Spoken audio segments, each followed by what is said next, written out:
तो 2 रोजा कर्नाटक दौरे पर राहुल गांधी पहुंचे। कर्नाटक के विजयपुरा में कर रहे हैं रोड शो। और आपको बता दें, रोड शो भारी भीड़ देखी जा रही है। रोड शो में देखिए ये तस्वीरें आपको दिखा रहे हैं। और ये बड़ी खबर भी वहां से आ रही है कि कर्नाटक के विजयपुरा में रोड शो कर रहे हैं।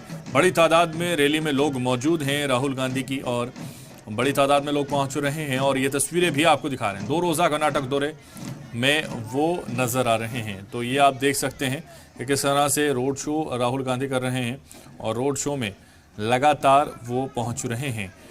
जिस तरह से वो भीड़ जुटाने में कामयाब हुए हैं, और ये रैली जो इस वक्त रोड शो के रूप में नज़र आ रही है वो अपने आप में बहुत कुछ बयां करती है। बड़ी तादाद में रैली में लोग शामिल हो रहे हैं, और राहुल गांधी एक संदेश देना चाहते हैं इस रैली के जरिए। 2 रोजा कर्नाटक दौरे पर राहुल गांधी इस वक्त हैं, और कर्नाटक के विजयपुरा में वो रोड शो कर रहे हैं। राहुल गांधी के तमाम जो समर्थक हैं, जो चाहने वाले हैं, जो हामी हैं, जो कांग्रेस के कार्यकर्ता हैं, वो इस रोड शो में मौजूद हैं, और बड़ी तादाद में रैली में लोग पहुंचे हैं।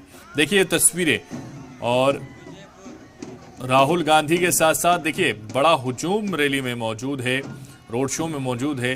कर्नाटक के विजयपुरा में ये रोड शो उनकी तरफ से किया जा रहा है, और तमाम जो लोग हैं वो इस रैली में पहुंचे हैं।